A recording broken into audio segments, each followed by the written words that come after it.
Hello and welcome back to the Virtual Classroom U.S. History Edition. I'm your host, Dr. Olmsted.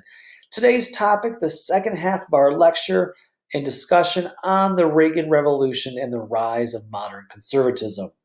Now, as always, take a moment, hit pause on your screen, jot down the lecture outline, beginning with point number 2, and always pay particular attention to those key terms on the left so you can use them for future essays and knowledge. Let's get started right away. Now, we left off, we were discussing the rise of modern conservatism, and we dated all the way back to the pre-Civil War days and followed it through up until the 1970s with the general malaise of the decade, helping to coalesce in 1980 as the movement conservatives have a new opportunity. They have a unique opportunity in 1980 because for a bad economy in the 70s, a distrust of Democrats in general thanks to LBJ in Vietnam, a distrust because of Jimmy Carter's handling the economy, and of course the Iranian hostage crisis.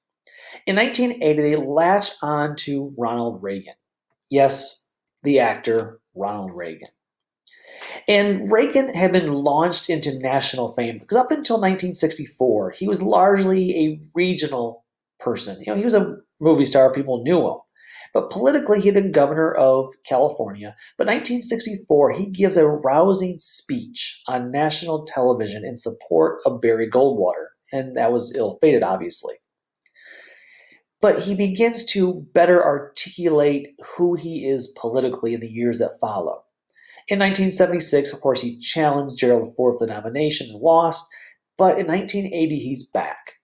In 1980, he rises to power on the image that he will fight the liberal consensus. He rises to power on the image of what he called the welfare queen.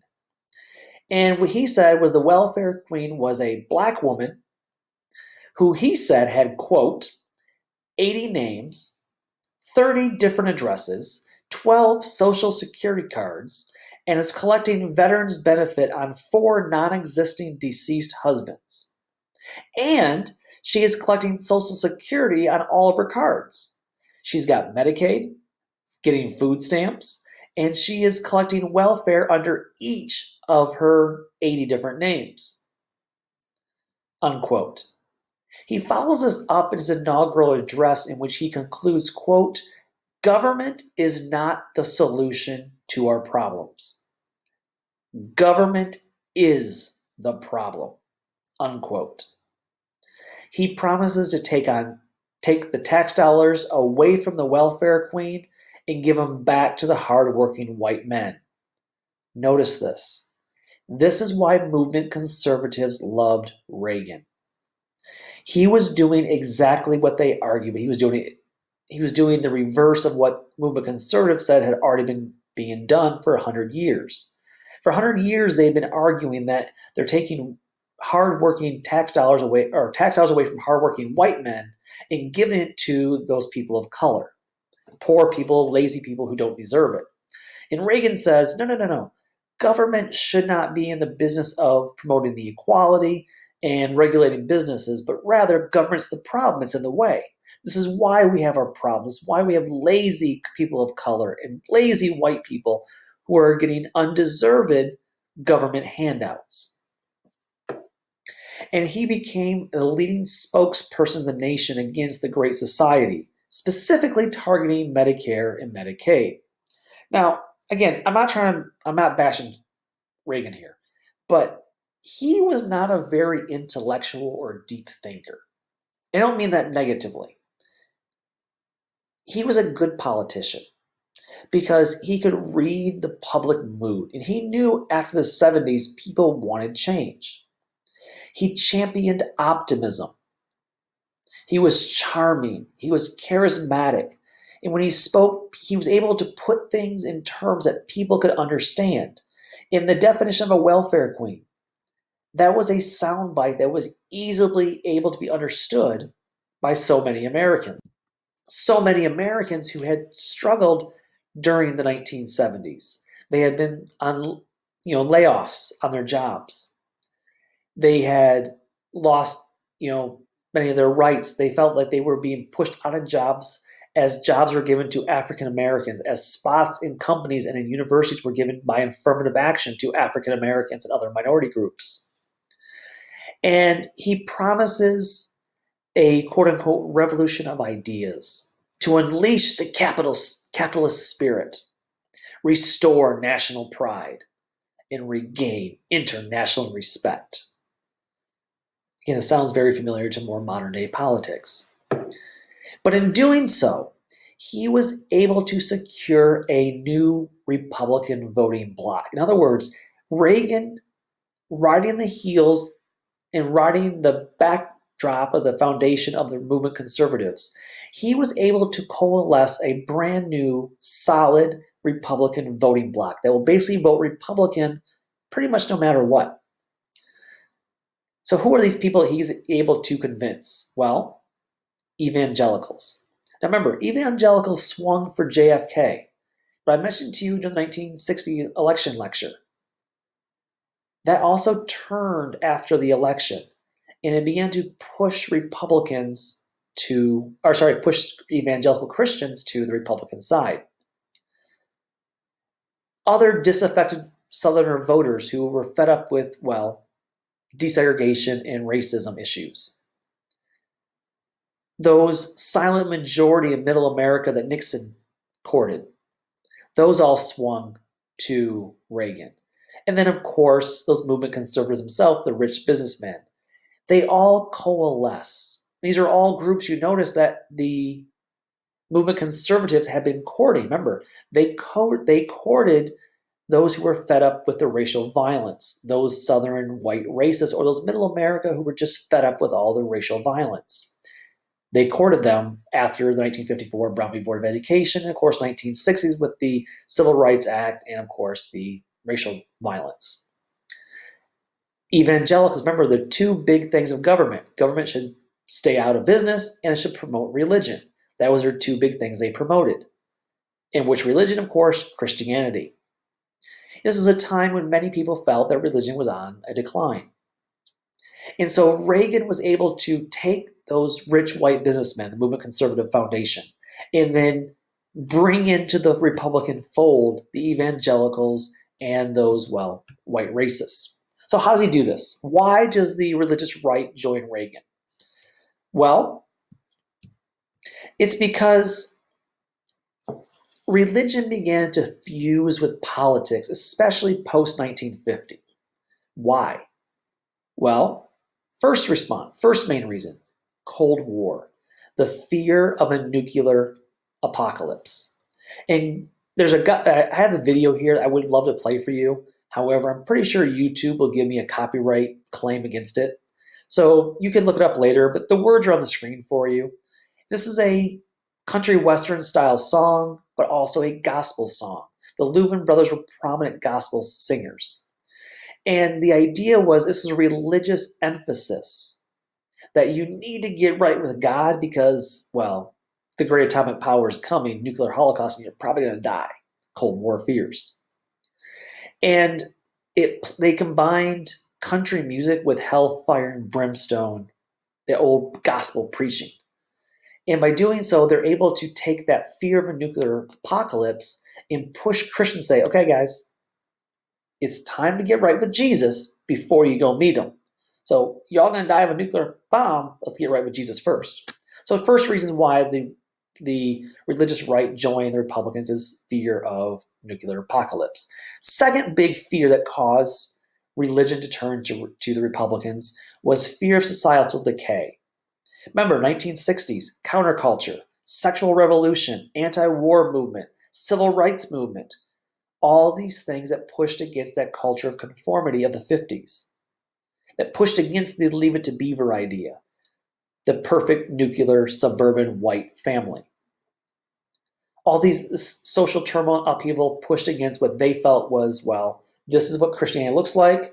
It's white suburban America. So fear of nuclear apocalypse, fear of societal upheaval and decay, and number three, of course, fear of communism in general. This might have been the biggest reason. Because communism was, it is an atheistic religion. an atheistic ideology. And it's at odds with the United States. And of course, the Second Red Scare, the fear of communism, leads to the creation of a number of anti-communist Christian organizations.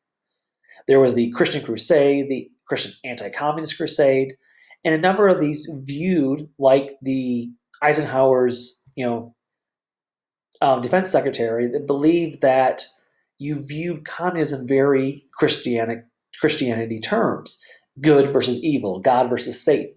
And of course, the good, of course, Christianity was, of course, the democratic capitals of the United States against the very atheistic. Remember, there's no religion. It had been basically barred. Religion was banned under communism in the Soviet Union.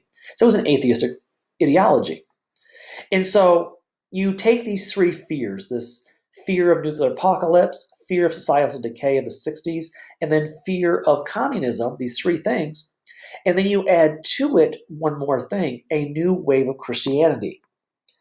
Because there was a new wave of Christianity known as the modern day evangelical movement. And evangelical movement began to change things. Remember, we talked about with Billy Graham already, right? But one more thing changed, and this is why it fits so well with the movement conservatives. And the big difference here was they were no longer preaching not just that God wasn't mad at them. That was the big thing with Billy Graham, right? The other big thing that changed, though, was that preachers began to preach that, well, having money was not evil. God wants you to be rich. And therefore, government shouldn't take it away from you. If God makes you rich, why should government take it away from you? Not that the preachers were saying that, that becomes the implication. And so you start having these, they call it blab and grab it, these wealthy preachers that basically promoted a gospel of wealth, if you will. And you see some very prominent people in the 60s, the 70s, and the 80s that begin to develop this style of preaching. And the most famous of which was his name is Robert Schuller, and he created what was called the Crystal Cathedral in Orange County, California. And he was one such preacher that preached that, hey, God's not against having wealth. In fact, God wants you to be wealthy. And of course, the Bible does say, money's not evil. The love of money is the root of all evil. And Schuller begins to emphasize this particular brand of uplifting Christianity. Like, God's not many. God is for you. God is your friend. And again, this is a marked difference from old versions of Christianity we talked about. But he also promoted wealth as being a good thing, rather than the traditional view of wealth in Christianity, which is avoided, like the plague. And again, this goes off years and years of Christian teaching that wealth was bad, that wealth will condemn you. And instead, by preaching this gospel of wealth, again, you see how well it fits in with movement conservatives then. It also leads to the rise in the symbolization of what is known as the megachurch. So there's Robert Schuller. You want to see his church in Orange County, California, the Crystal Cathedral? Wow. Yeah, that's his church. That thing costs some major bucks. Apparently, God does really like money according to him. And of course, this leads to the very modern idea of the megachurch. You all know it. You're already thinking it in your heads. Right here in Houston, Texas, Joel Osteen. What could be more outlandish than purchasing a former basketball stadium of the Houston Rockets and converting it into a church, a megachurch? And think about it. He does not preach a mean version of Christianity. Again, I'm not judging Joel Osteen here. I'm not. But he does not preach a mean version of God. He's extremely positive. He's very uplifting. Everything is hunky-dory. And of course, he's obviously not against wealth. Look at his building. So it fits very well then with that movement conservative message. And what this group became known as, these evangelicals, this evangelical voting bloc, they coalesced, remember where Nixon had the silent majority? Reagan called it the moral majority. In the 1980 election, Reagan benefits from the fact that there was a major revival of Christianity termed the moral majority. And this group was led by the Reverend Jerry Falwell. In fact, you might have seen the news lately during the coronavirus. His son, Junior, has decided to reopen Liberty University despite the push for social distancing, even encouraging professors to meet one-on-one, face-to-face with students for office hours. Major point of contention right now. But Jerry Falwell Sr., in this case, he became this leader of the new religious right. And he rose to prominence as he railed against the Roe v. Wade decision that legalized abortion. He railed against what he saw as the increasing tolerance of homosexuality. Remember, homosexuality was removed in the 70s from the American Psychiatric Association as a mental disorder, a mental condition. And he was outraged by evolution being taught in public schools, going back to the 1920s issue with the Scopes monkey trial. And so this religious right, this moral majority led by Jerry Falwell, was also pushed by women as well. Remember Phyllis Schlafly, the one who helped split the feminist movement during second wave feminism. And she, again, very much like Jerry Falwell, begins to embrace this idea of, well, women should not be forced to work outside the home, stop the Equal Rights Amendment. Women are different than men. That she's against abortion. She's against this idea of pro-life Republicans. This is against homosexuality. She also fought for the other big issue was prayer had been removed from public schools. Now, that was a lie, because prayer is still allowed in public schools. In fact, here in Texas, every day during announcements, students are said, here, let's take a minute and have a moment of silence. That moment of silence is designed for you to have time to say individual prayers. What was taken out of schools was that a student administration-led prayer that was basically a Christian prayer. Now, on the one hand, at the time, Christians actually supported this. Remember, our country has a long history of Christians supporting separation of church and state because Christians do not want an administration or a government telling which version of Christianity to worship. What if a Lutheran is giving the prayer, but you're a Pentecostal? Are you going to agree with that prayer? Or what if it's a Catholic prayer or Catholic administrator giving a Catholic prayer and you're a Protestant? And so when prayer was taken out of the schools in the early 70s, Christians did not have a big issue with this because they didn't want one denomination or one branch of Christianity getting, leg up. But by the 1980s, this kind of fell in line with this big idea of the moral majority that, okay, women should be in the home. This is their role. This is how God designed them. That, Roe v. Wade is evil. Abortion is evil. That homosexuality is, we've had this increasing tolerance of it in the 70s. And of course, evolution of public schools, and of course, the prayer out of schools. And so this moral majority embraces Reagan because they also embrace the conservative economics and a hard line against the atheistic Soviet Union, communism. And so if these Christians get rich, why should the government be allowed to take the money that God has given them? They embrace this idea, not of Christian piety, not of giving it away, but rather of fiscal conservatism. And as a result, Reagan is able to get the moral majority vote, even though, ironically, Jimmy Carter was actually an evangelical Christian who went to church, and Reagan himself was not particularly religious. But he got their vote because he was the conservative. Second thing that he's able to coalesce, Reagan was, that is. So Reagan got the moral majority. The second thing he was able to coalesce, though, was the use of that Southern strategy that Nixon kind of really embraced. And he takes it to a whole new level because he's able to take the Southern strategy and add to it those who were disaffected by affirmative action and the racial issues of the 60s and 70s.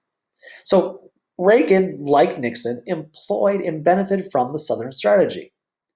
After winning the Republican nomination, Reagan kicked off his general election campaign in a small town in Philadelphia, Mississippi. Now, show of hands, thumbs up in the comment section. Who's heard of Philadelphia, Mississippi? I know I still can't find it on the map. It's nowhere. I mean, it's in the middle of nowhere. So why does a presidential candidate kick off his campaign in a city that's, well, nothing? So I did say that Philadelphia, Mississippi is something no one's ever heard of. However, they were known for one thing. In fact, one very bad thing. And that was in 1964, three civil rights activists, you see them pictured there, they had been lynched by the KKK in Philadelphia, Mississippi. Now, they were there out of basically trying to do voter registration, 1964. And these are core members, remember Congress of Racial Equality. So these core members went missing while trying to do this voter registration drive. And the local law enforcement covered up the murders by the KKK. And it would actually take LBJ's involvement, the president, the federal government involving themselves in order to get this case solved. And what they find is, here's the car that was dumped in the swamp of these three men. The car had been burned out, had been dumped in the swamps and hidden. The bodies had been buried in the swamp. And Mississippi Senator Eastland, one of the most powerful Southern conservatives, straight up lied to LBJ when LBJ called him and said, "Hey, Senator, have you heard about this problem?" He's like, "No, I'm pretty sure these guys just got lost. I didn't hear a single thing about anything bad going on." Straight up lied to LBJ about this. And so, what does that say then when Ronald Reagan, presidential candidate of this idea of conservatism for the Republican Party, he opens this national presidential campaign, not from Philadelphia, Pennsylvania, part of Americana. Liberty Bell, right? No. Philadelphia, Mississippi, a place that's known for one thing: three core members, African American activists, getting lynched by the KKK. What does that say? Well, it's his willingness to use racial prejudice and Southern anger to win votes. And what is called dog whistle politics. And he starts out his 1980 campaign using and employing this dog whistle politics here in Philadelphia, Mississippi, where he tells an all-white crowd, "I believe in states' rights." You see the quote on your screen. This is basically what dog whistle politics were saying. Was you start out back in 1954, you could use slur words. But by 68, you can't say that word anymore. It hurts you. It backfires. So you say stuff like forced busing, states' rights, all that stuff. You're getting so abstract that now you're talking about cutting taxes, and all those things you're talking about are totally economic things. That's true. They're all economic, right? But the byproduct is that if you get rid of those things, who gets hurt? People of color more than whites. And subconsciously, maybe that is part of it. What I'm saying is, if it's so abstract and so coded that you're doing away with the racial part of it. So you're saying things like, "Hey, we want to cut this," which is much more abstract than saying, "Hey, we want to hurt black people." So you can see the thing here, it causes this. And so again, it's using this racial code words like states' rights, like we're gonna, cut programs, which theoretically that applies to all Americans. But if you're cutting taxes only on the wealthy, what demographic people are the wealthy people? Rich white males. If you're cutting public school busing programs, well, a lot of white people are able to have cars or mothers are able to stay home, whereas poor people, largely people of color, they don't have that option where the mother gets to stay home. They have to have two people working jobs.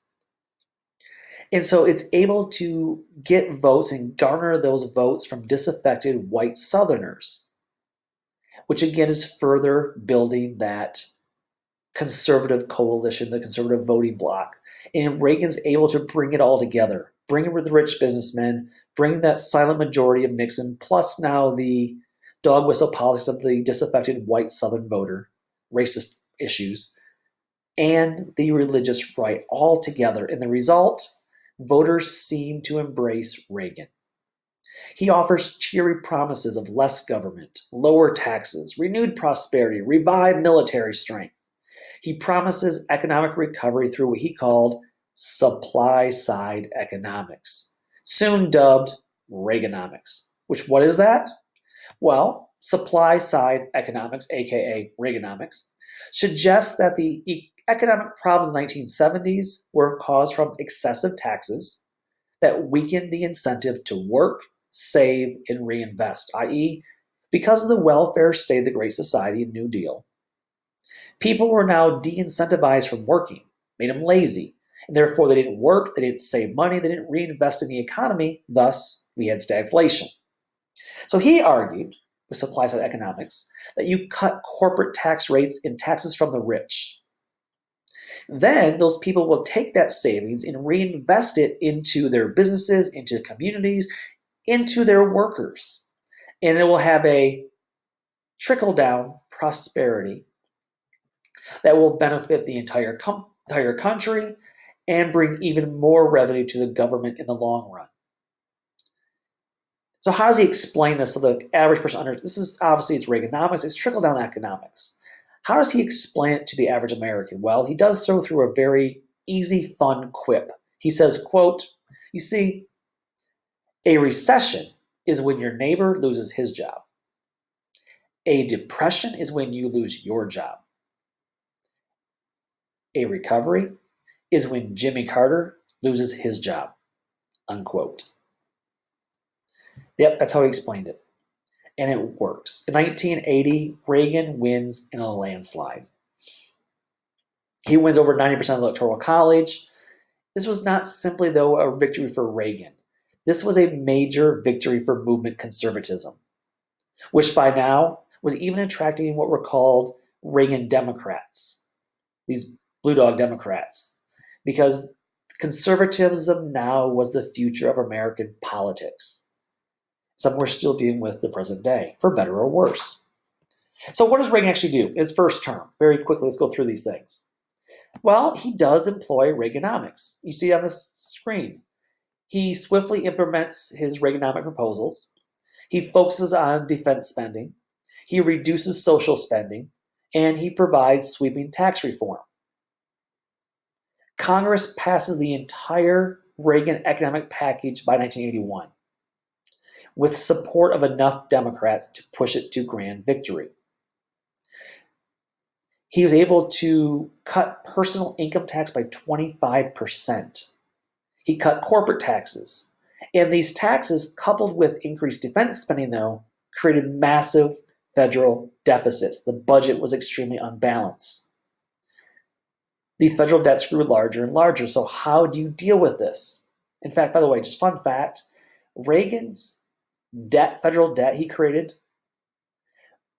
was larger than all of Reagan's predecessors combined. Remember, he said that the problem in the 1970s was excessive government spending.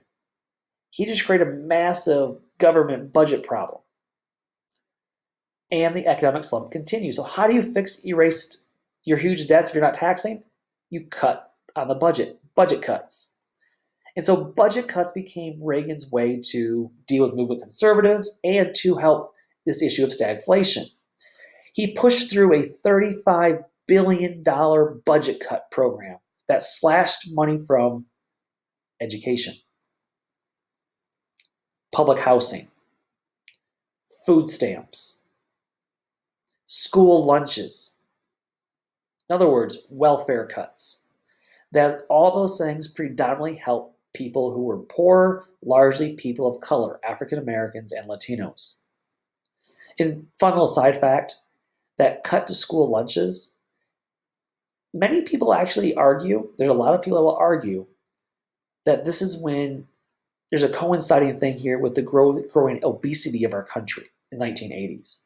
In other words, school lunches funding was cut, schools replaced it with unhealthier versions of lunches and food, which led to increased obesity. Now, there's other factors, obviously. The rise in video games made people do less exercise, kids. So there's a lot of other factors. But one such cause is school lunch budget cuts. Now, to be fair, though, and to put it in full perspective, these are massive welfare cuts. However, the same time, though, the social safety net, Medicare, Medicaid, Social Security, not even Reagan could dismantle those. Those things still existed. He didn't touch those. But he would continue the movement conservative agenda. In 1981, some 13,000 air traffic controllers went on strike during peak summer travel season, August. 7,000 flights were grounded as PATCO, the Union for Air Traffic Controllers, went on strike. Reagan branded the strike illegal. Now remember, Reagan was the former president of the Screen Actors Guild, the union for actors. That's, elite actors. These are everyday workers. This is how far Reagan swung. This is also Reagan embracing movement conservatism. He threatens to fire any air traffic controller who refuses to return to work in 48 hours. It wasn't just a threat. 2 days later, Reagan fired 11,000 of the 13,000 total air traffic controllers for striking and imposed a lifetime ban on these strikers from ever being rehired. Oh, and then the following month, in October 1981, the Federal Labor Relations Board, the board that was designed to protect unions, decertified PATCO as a unauthorized union now. Now, he meant what he said. He did ban them from ever being rehired. Now, officially in 1993, Bill Clinton would lift the ban, but come on, seriously. It's been 12 years. Does anyone really want to go back to become an air traffic controller for 12 years now? It's 11,000 people he put out of work. And of course, when the president said no to strikes by the PATCO, American business leaders took notice, and they were given a lesson in managerial leadership they were ecstatic about. Again, this is an appeal to those movement conservatives. But what about Cold War? Because remember, Cold War is still going on. Well, remember Nixon had de-escalated it? And for the most part, so had Jimmy Carter. He was actually quite good at negotiating, international things. He was good at that, despite his shortcomings. But Reagan was a staunch anti-communist, and he began to ramp up defense spending. He ramped up the rhetoric against the Soviet Union, thus escalating the Cold War. He re-escalates it. He determines and calls the Soviet Union the quote-unquote evil empire. Remember, he's a big fan of sci-fi movies. He calls them the evil empire, again referencing Star Wars.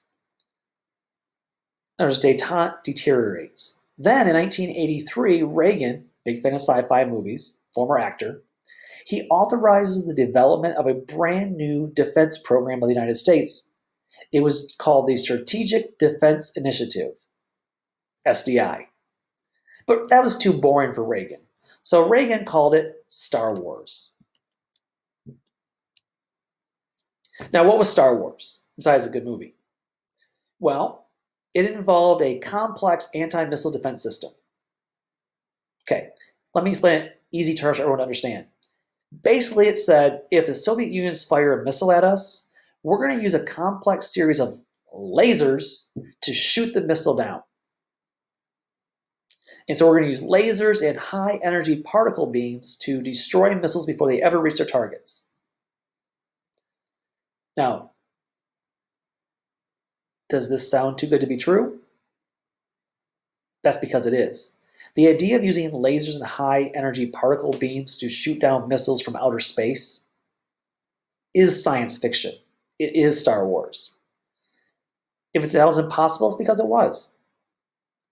However, there was, one thing it did succeed in. Now, it was a failure as a program. Or was it? Because the Soviet Union was convinced that Reagan was going to do this. And the Soviet Union actually started to bankrupt themselves as a nation, trying to play catch up and develop their own SDI program. So yeah, the program itself was nonsense. It was a farce. It was science fiction. But it scared the crap out of the Soviet Union so much that they almost bankrupted their country trying to keep up with the Americans who weren't succeeding either. But by 1984, though, this rhetoric combined with a better economy. So by 1983, the economy has revived. And of course, it seemed like a vindication of the Reaganomics. Now, was it? Maybe, maybe not. Now, the tax cuts did help. But what really helped here was the increased defense spending. And so the reason by when you start pumping all this money in the economy, remember, defense spending is what got us out of World War II. Got us out of the Great Depression in World War II. So tax cuts helped, but so did pumping massive amounts of money into the defense budget. It prompts an economic stimulus. And at the same time, that energy crisis of the 70s fizzled out, which caused a major decline in oil prices. And thus, the economy was back. And Reagan, rightfully or wrongfully, gets the credit for that. Remember, the incumbent president gets the credit. And in 1984, he runs for re-election against Walter Mondale, who quite honestly was a very poor candidate. He was a cookie-cutter liberal who basically was a candidate for the special interest groups that really didn't have much going for him. In fact, he actually said during his acceptance speech, he said, quote, "Mr. Reagan will raise your taxes and so will I." So seriously, do you want to vote for the guy? He's promising to raise your taxes, and Reagan's promising to lower them. Who are you voting for? In the end, it's an easy win for Reagan. The only places that Mondale wins is Washington, D.C. and his home state of Minnesota. And then in his second term, Reagan will continue to implement Reaganomics. He signs another tax reform bill in 86 that puts the maximum tax rate from 50% back to 28%. So 1986, he signs the Tax Reform Act that lowers the maximum tax rate from 50% to 28%, the lowest since Calvin Coolidge's 1920s. Again, sound familiar? Movement conservatism. But during Reagan's second term, things do change a little bit. Because in the Soviet Union, things were making a big change. The failure of the Soviet Union to make progress in Afghanistan led to a costly war in Afghanistan that hurt their country both, propaganda-wise and economically. And then the effort to keep up with the SDI, Star Wars program of Reagan, really helped bankrupt the nation.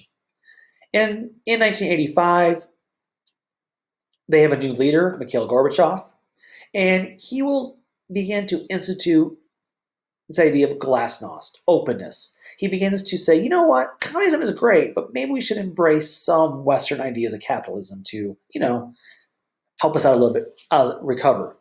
And he also began to institute what's called perestroika, which will help to bring in, again, not only this liberalizing Soviet life through Western influence, but also adopting a policy of openness, whereby they were actually able to even maybe criticize their government a little bit. As a result of this, Reagan and Gorbachev will sit down in 1985, and they will sit down for a series of talks in Geneva. And during these talks, this is a sign which basically the Cold War is coming to a close. At the very least, it's thawing. And they will sign a treaty known as the Intermediate Range Nuclear Force Treaty, the INF Treaty, which did help signal some de-escalation and de-armament between the two superpowers. Just fun aside, on February 1st, 2019, Donald Trump suspended the U.S. from this treaty because supposedly Russia would violate it for a number of years. Now, again, whether they did or not, it's worth noting, though, that during Donald Trump's presidency, he will exit this treaty that was signed by Ronald Reagan. Now, following this sign of the INF Treaty, the Cold War continues to thaw. And essentially, Reagan does an about-face here and starts to re-implement détente. This, again, peaceful negotiations, reintegrate, and to have trade talks and treaties between the two nations. Again, this is the first step toward the eventual end of the arms race. What else did Reagan do, though? And we'll come back to the Cold War and the end of it later, next lecture. Also in 1986, in the second term, Reagan instituted what became known as IRCA, or the Immigration Reform and Control Act. Now, what is this? Now, this was a major piece of immigration legislation because the reality was 1980s, Americans were complaining about a large number of undocumented immigrants in our country, again, mostly from Mexico. They had been, brought in by employers, and people were upset with this. Sound familiar, right? And he passed this act, and what it offered was, first of all, it required employers to do their due diligence when hiring employees and attest to their immigration status. In other words, you can't hire an undocumented immigrant. And if you apply for any job now, they will usually check your status. I know when I apply for jobs, I have to be able to test that I am the right to work in this country. It also makes it illegal to hire or recruit undocumented immigrants knowingly. But the more important thing it did for immigrants, it actually offered amnesty, which I find ironic because every modern Republican who says amnesty is evil loves Ronald Reagan. He's the father of the party in their minds, the modern party, that is. But Reagan offered amnesty, and some 3.2 million people were allowed to become U.S. citizens as long as they, A, were not violent criminals, that they would have to prove that they were not guilty of any major crimes, that they were in the country prior to January 1st, 1982, and that they had a minimal knowledge of U.S. history, U.S. government, and the U.S. English language, even though, again, it's never been the official language of the United States. And so for many people, including my mother-in-law, this became a way to get citizenship status, amnesty under Reagan. Now, the impacts, again, the good, 3.2 million undocumented immigrants are able to get status. Second thing, though, it began to cause rampant discrimination against anyone who even appeared foreign. Basically, companies didn't want to do their due diligence in making sure and checking immigration status. And so many companies said, well, we don't want to bother with that. We don't want to risk being fined or, have to deal with the government.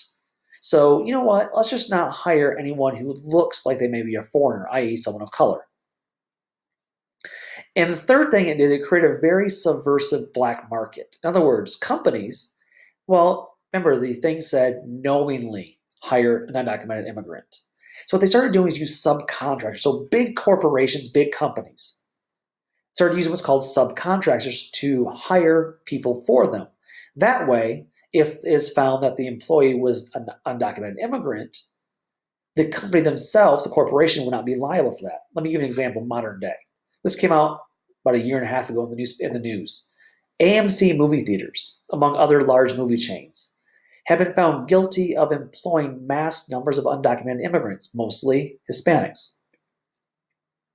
They'll get in trouble for this because they don't hire them themselves. They have plausible deniability. Instead, these undocumented immigrants are forced to go into movie theaters overnight when it's closed and clean the movie theaters out, often bringing their young children with them because they have nowhere else to take them to. They're working the night shift, the third shift. Think about it. The people who work at movie theaters are generally teenage kids. Many of you. You get a job there, but do you really work overnight to clean the movie theater out? No. These large movie chains like AMC hire undocumented immigrants through a third party. And this third party is often a shell company, is often very sketchy. And the company themselves have plausible deniability to never actually be, reprimanded for their use of undocumented immigration labor. Large hotel chains as well. The other big issue, though, with Reagan was the issue of an epidemic outbreak, AIDS. And throughout the 1980s, there was a major medical crisis, was the AIDS epidemic. And of course, the American manifestation of AIDS began in the gay community and was transmitted through, of course, unprotected sex and intravenous drug injections. In other words, this is how it started.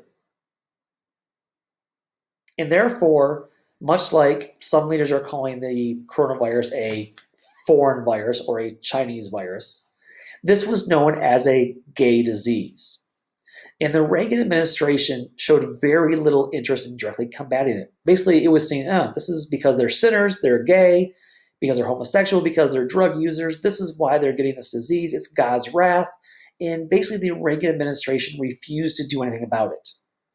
In fact, White House Director of Communication, Pat Buchanan, a very devout Christian, said, quote, "Homosexuals have declared war on nature. And now nature is extracting an awful retribution," unquote. In fact, during the 1980s, it took Reagan himself to actually utter the word AIDS 7 years. He didn't utter the word AIDS publicly until 1987. By then, the epidemic had claimed more than 300,000 people worldwide. 300,000 Americans, millions worldwide. And because there was no help from the US government in combating this epidemic disease, AIDS, and of course it became a big stigma against the gay community and drug users who many Americans felt they were getting what they deserved. The gay community themselves began to speak out and push against, well, A, the stigma, but B, how to treat it and deal with it. And two major groups formed. One was the gay activist Larry Kramer founded the Gay Men's Health Crisis, 1981, 6 years before Reagan ever utters the term. And he founds this as a clinic in response to government indifference to the epidemic. And as a result of this, we'll see a resurgence in gay rights activism in the 1980s to fight for government intervention and drug testing. One such group was the group AIDS Coalition to Unleash Power, ACT UP, that translated this outrage into activism, pressuring federal, state, and local governments to take action.